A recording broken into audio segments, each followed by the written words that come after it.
He's been called the Dove, the man that fun never forgot, the radiant prince of love. He's a DJ, producer, singer. Join me tonight, Tiga. It's a pleasure to have you here. It's fantastic to be here. Start off by talking about the new album. What do you feel it is that sets it apart from your previous work? Writing songs before I record them. Total honesty as a songwriter. Having the courage to just say, these are the times and these are the rhymes. I'll give you an example. Early on in the process, writing Mind Dimension 2, people were all coming up to me saying, you can't write a song like Mind Dimension 2. I said, watch me. And you should have seen them watch me. What do you feel is that's unique about your contributions to these collaborations? I bring something different to the table depending on who I'm working with. When I'm working with Soulwax, for example, I think I'm the rave naif whose eyes will not stop gleaming. With Yori Halkonen, I'm future face.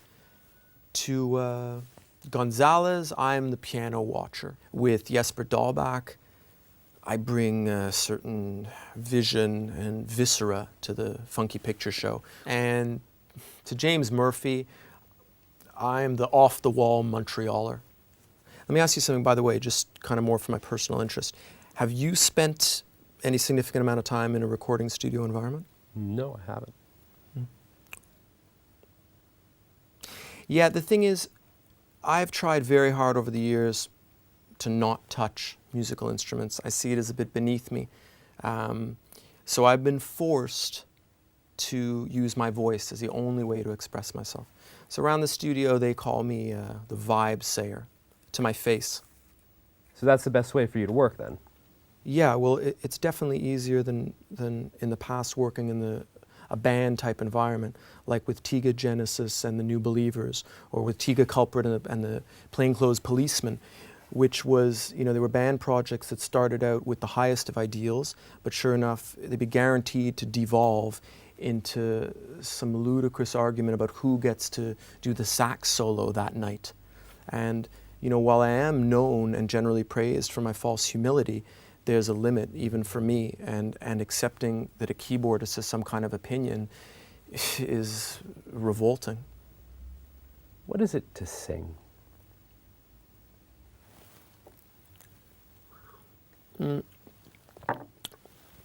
My friend, I never knew that I would get to sing. I never knew the fun and passion that my voice could bring.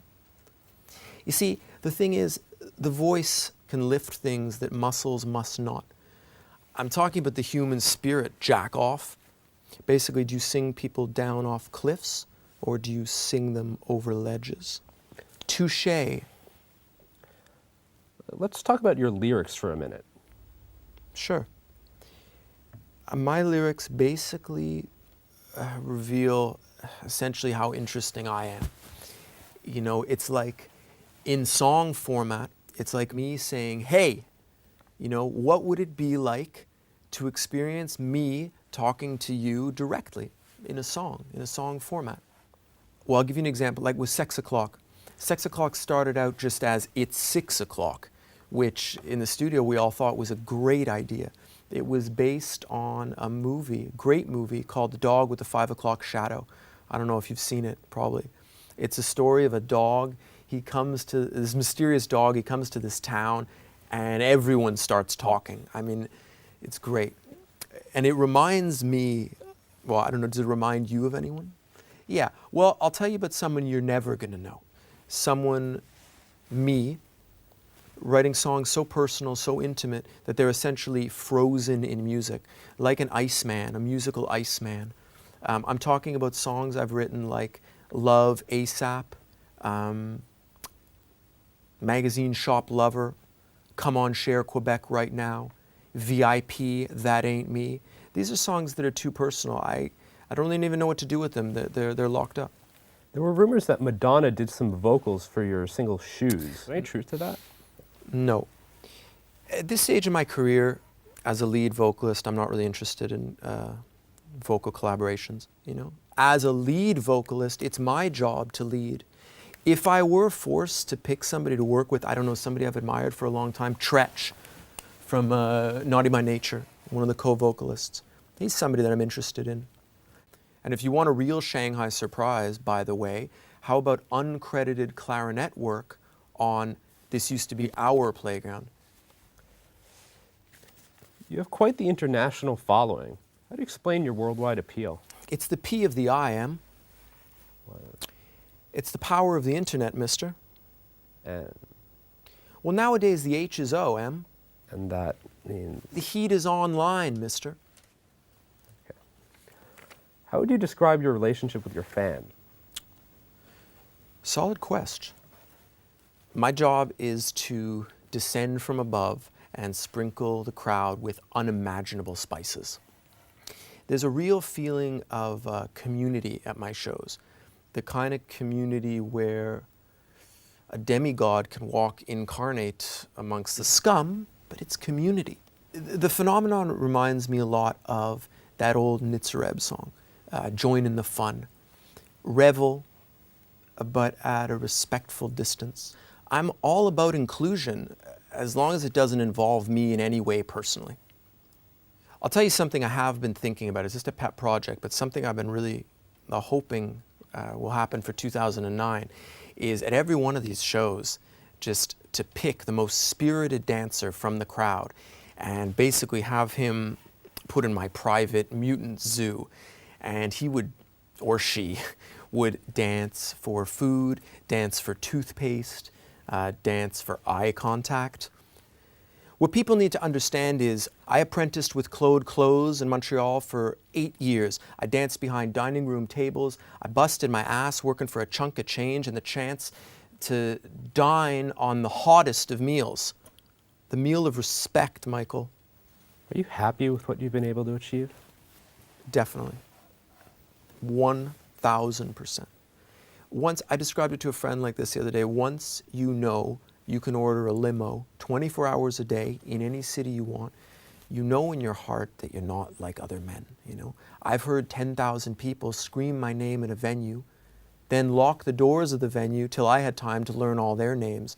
These are magical experiences. They're not for the everyman, you know. First single off Ciao, Mind Dimension. Iconic. Yes. The chorus, every time I look into your eyes, I see the future. Indelible. Yeah. Second single is called Shoes. The video, directed by Alex and Leanne, has passed 790,000 hits on YouTube. Yeah.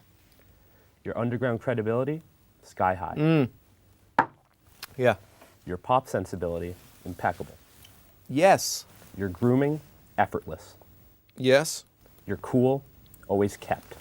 Yes. Car, awesome. Yes.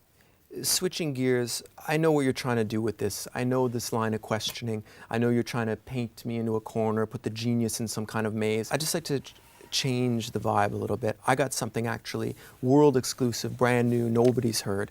This is a list I put a kind of in song format of all the rivers I've DJ'd at lately. These are the rivers that I play: the Vistula, the Oder, the Danube, the River Nile.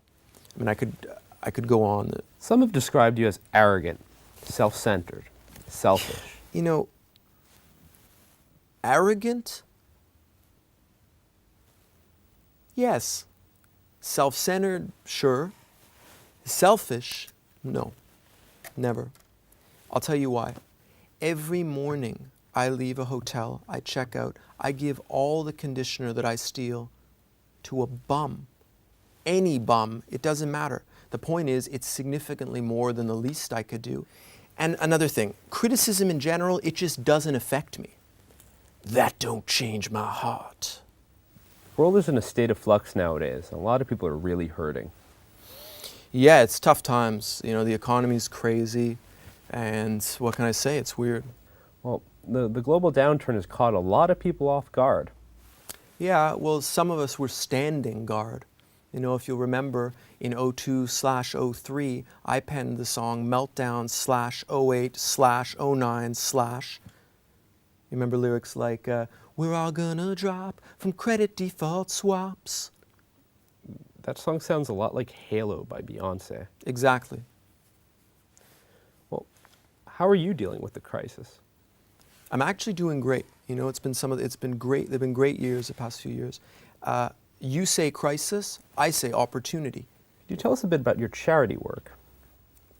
Yeah, I have 3 foster children, adopted children, one in Ghana, one living on Venezuela Island, and one in the Principality of Monaco. Monthly, I send them care packages, signed headshots, custom-made designer record bags. I also give quite generously to the United Nations Human Relief Fund, the WWF, which is a World Wildlife Fund. They keep shit wild all over the world. And SPANA, which supports working donkeys. Oh, okay. I almost forgot. I was heavily involved, both financially and quite hands-on, in a captive reptile breeding program that was running in the Florida Underglades until we ran into some pretty serious legal issues. Well, what was the problem? Basically, they said the program was too erotic. Some experts think it's indecent to arouse monitor lizards with ice cubes. I blame the whole fiasco pretty much on the lizard abstinency lobby. Smug pricks. I understand you founded an organization called the Tiga Corps. Yeah, the Tiga Corps, they're a group of volunteers. They look exactly like me. They take on projects like building Red Bull wells in impoverished resort towns. Unfortunately, their progress often is hindered by Tiga-themed warlords or Tiga lords that terrorize them. I have surprisingly little control over them, despite the fact that I fund them as well. Well, why wouldn't you just cut off the funding to the warlords? This planet's all about balance, as fragile as a bird, but I will keep on striving, on that you have my word. It's a very complicated issue, you know, life's not black and white. Tia, what's your favorite song? My favorite song, that's easy. I don't ever wanna feel like I did that day. Take me to the bridge I love. Take me all the way.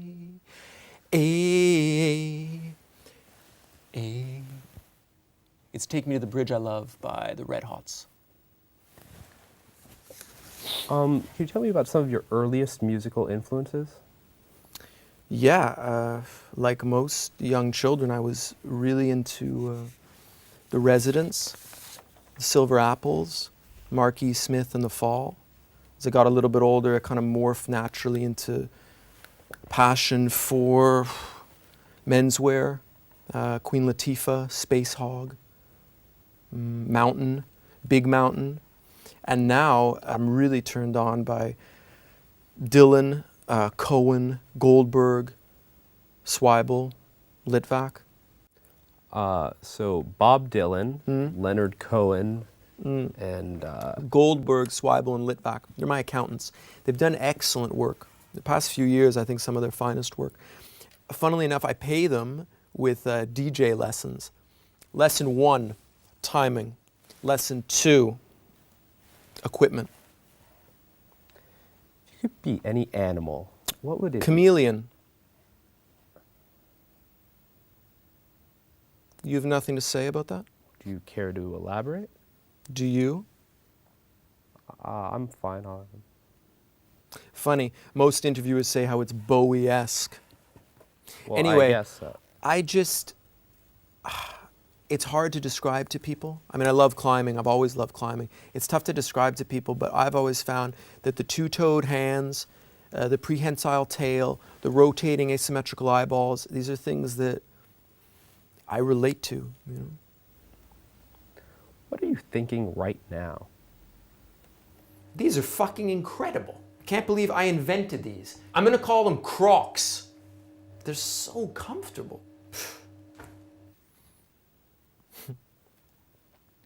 Getting back to the album, in your lyrics you talk about seeing the future. What does Tiga's future hold in store? You know, as a child, I always believed and dreamt of a glorious, golden, mysterious future. And I feel like I've arrived. Well, it's been a pleasure. Thank you for your time. Thank you very much.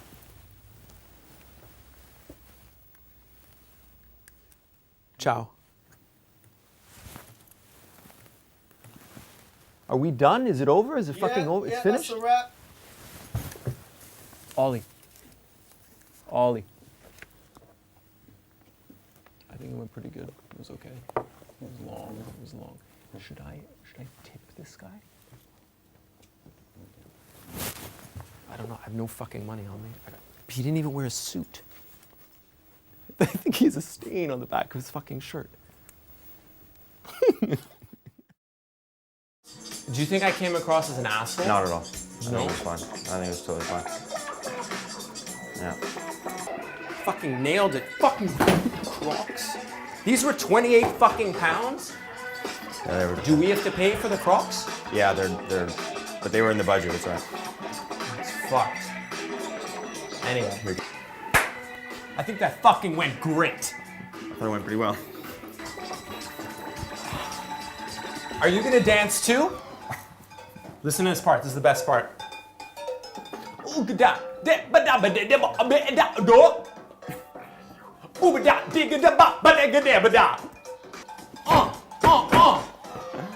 you see that shit?